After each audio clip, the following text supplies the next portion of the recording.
My name's Rab Wilson. I was a staff nurse in the NHS, and I am becoming the last few years known as a major whistleblower in the NHS in Scotland. It's such a huge story, this. It began in September 2006, and I have told it so many times to so many people, and there's quite a lot of interest in the story. So I felt that perhaps the best way to kind of partly get rid of this, as far as I'm concerned, is to tell my story and put it in YouTube and just let everyone hear what happened to me. Because I think this is, my story epitomises what happens to a lot of nurses and healthcare workers throughout the length and breadth of the UK. I've recently become involved with a group called Patients First, led by Dr. Kim Holt. And Patients First is a new organisation that is doing great work to help highlight stories like mine and the stories of whistleblowers in the NHS, because there are some horrendous stories here, and I think these stories need to become public in order for people to understand what is actually going on here. This is what happened to me. The first part of this story really deals with the original incident that I was involved in, and what happened over the 2 or 3 years following that incident, leading up to a stage 3 grievance with NHS Ayrshire. On September the 27th, 2006, I was a staff nurse in charge in the night shift in the Intensive Psychiatric Care Unit, the IPCU, at Aylshire Hospital Ayr, working for NHS Ayrshire. We came on duty that evening and got the handover report. There was nothing unusual to report. Things seemed, calm and okay. So the first thing we did when we went on duty was to do a kind of head count on the ward. The ward at that time only held 7 patients, but it was intensive psychiatric care, so these could be patients who were deemed to be very difficult patients. We did the head count and we immediately discovered that a patient was missing. We did a search of the ward, and then I phoned the powers that be and reported this patient as missing. The handover report that I got that evening, as I say, did not tell me that there was anything amiss whatsoever.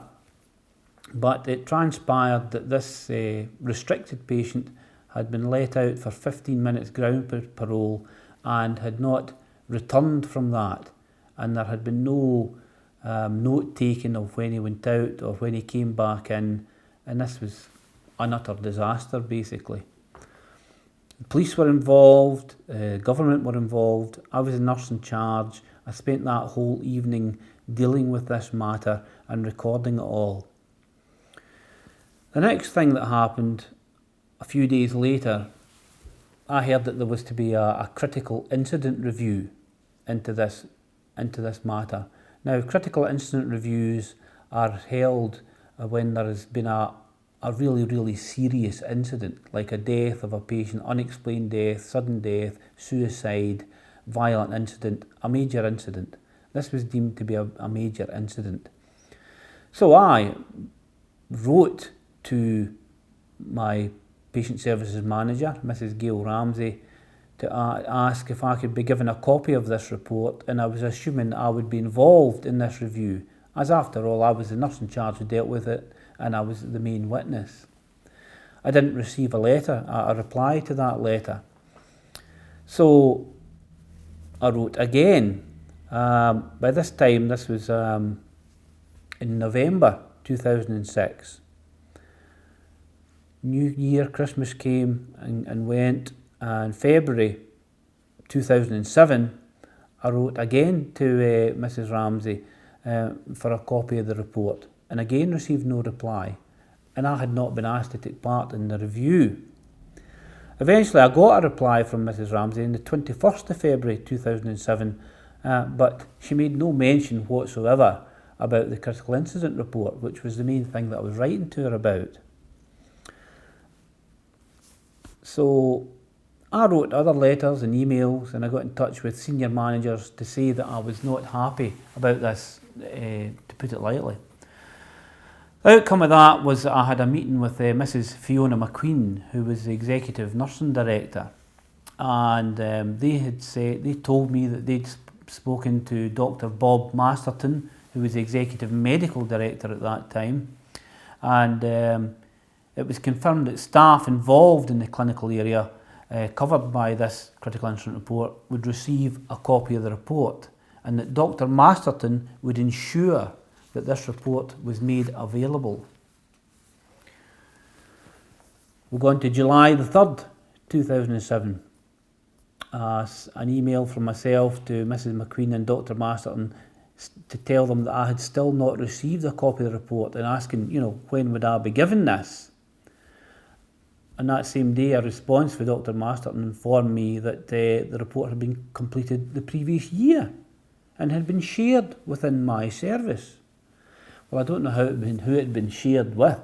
It had certainly not been shared with me, nor any of the staff in the ward that I knew. No one had seen a copy of this report or the action plan that should have came from it. I began writing to various senior people in the organisation. At that time, I had a Mr. Ray Wilk, who was the Director of Mental Health. I wrote to him asking why I had not been given a copy of this report. Mr. Wilk wrote back saying that the report had been shared and with senior figures, no one at the ward, and that I did not work at a level in the service to justify my being given a copy of the report. So therefore I could be the nurse in charge of this event, deal with it all, and yet, I wasn't deemed to work at a level to be given access to this report. So an ensuing sort of correspondence continued for months. All the time I was escalating my concerns about this. Why this critical incident report, a serious incident, had not been shared with me or my fellow workers. Eventually I was told by Linda Boyd, another senior manager, that I could be given access and be able to read the report. I contacted Dr. Wei Yin Hatton, who at that time was the Chief Executive Officer of NHS Shannon, and she asked that I be provided with a copy of the report, as was previously agreed. September 2007, an email from Dr. Hatton stated that I would be provided with a copy of the report, and that is almost exactly a year after the actual incident. A year has passed. I was told that I would be given an anonymised copy of the report, but that this request would be treated under the Freedom of Information Act, even though I had never made any request for information under the Freedom of Information Act. And as I told Dr. Alan Gunning of NHS Shannon at that time, it would have been, if I had made this request under the Freedom of Information Act, they would have been duty bound to reply to me within 20 days. As it stood, it took them more than a year to get back to me about this. In October 2007, I had an email from Dr. Bob Masterton informing me that the report contained a number of factual inaccuracies. But by this point, I had managed to get a hold of an unredacted copy of the report from an employee who had been previously sacked by NHS Shannon. So I was able to read the full report. Dr. Masterton told me at that time that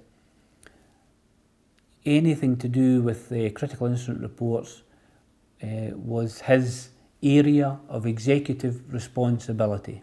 This was Dr. Masterton's responsibility to see that these reports were shared and that people were given copies of them. In the unredacted copy of the report, it quickly became discernible to me that basically a pack of lies had been told about this incident. A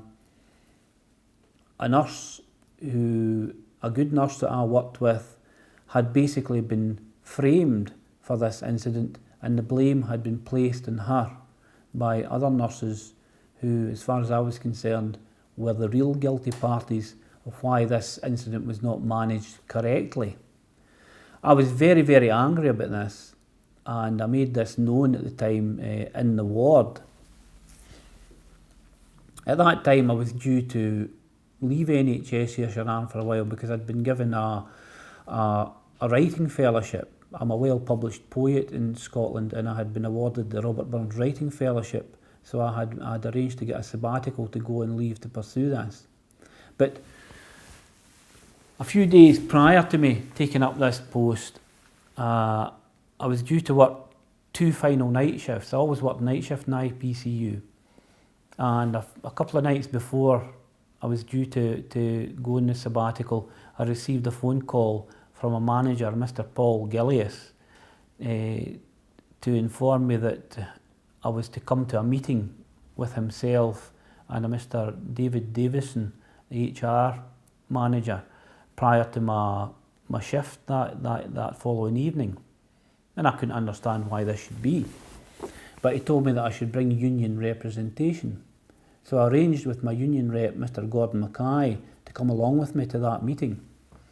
We went to that meeting, and out of the blue, I was told that allegations had been made against me for bullying, intimidation and harassment by members of staff in the ward. This, as I say, came as a total shock to me, and I totally refuted these allegations. I had been speaking openly and honestly about this business for that whole year, about how unhappy and how angry I was about what had happened here. This was a cover-up. This was a major cover-up by NHS Ayrshire as far as I was concerned. It then transpired that a nursing assistant whom I'd worked with for years had basically been leaned on to provide a statement making allegations against me, and this statement was actually written for him. He didn't even write the statement himself. I spoke to him after that, and he said that he had no issues with me whatsoever. But basically, I had been framed. I had been framed by NHS Ayrshire, and I was to face charges of gross misconduct that could have led to my sacking, and I was immediately suspended. This at a time when I was taking up my writing fellowship, so it was not a good time. I was on suspension through Christmas and New Year 2007 into 2008. At that time, my wife and my daughter and I were living in a big static caravan as we were building a new house. So it was a very, very difficult time for us. I wrote to various people, MSPs, MPs, Cathy Jamieson MP, who has been a real, hero throughout this whole business. And I wrote to Dr. Wayne Hatton, the Chief Executive, and I told her that this was a pack of lies that had been said about me, and that if she did not lift this suspension immediately, then I would take the whole story to the newspapers. Within a week or so of that letter, I received a letter from Dr. Hatton to tell me that the whole matter had been dropped. As stated, at this time I was in my writing fellowship, but I continued to write letters to NHS Ayrshire about this business, and a meeting was arranged for March 26, 2008 to meet with Jim Crichton, the Director of Mental Health Services, and the new Director of HR, Mrs. Chris Lyle. It was agreed then that I would provide a statement about the critical incident report and the inaccuracies that I believed were in it, and that a new report would be written and amended. Mr. Crichton initiated another investigation into the incident, and yet, here again, I was not called as a witness. I was the only person really who could state the veracity, the truth behind any of the statements made about this incident. And yet, again, I was not called as an official witness. I then began writing to NHS Ayrshire to ask why I had not been given this copy of the report. Their policy for critical incidents states that any member of staff directly involved in an incident will be given a full copy of the report. As it transpired, this never happened for any incident within NHS Ayrshire over a period of many years. Over a period of many years, no member of staff who was directly involved in a critical incident ever got to see or read the report from that incident. And this is part of an emerging national picture and a national scandal in the NHS in Scotland. I pursued NHS Ayrshire. I asked if, why I had not been given this copy of the report, and that I wanted them to admit. I took out went to a stage 3 grievance with them in order to get them to admit that they had acted incorrectly and that they had failed to adhere to their own policy. Dr. Hatton, the chief executive, decided to stop responding to my correspondence and said that no further correspondence will be entered into. At one point, Dr. Hatton dismissed me as a vexatious and harassing correspondent. A court case was cited which I was compared to. I had made 2 requests for freedom of information at that time, and in it I was compared to this individual somewhere who had made almost 5,000 requests.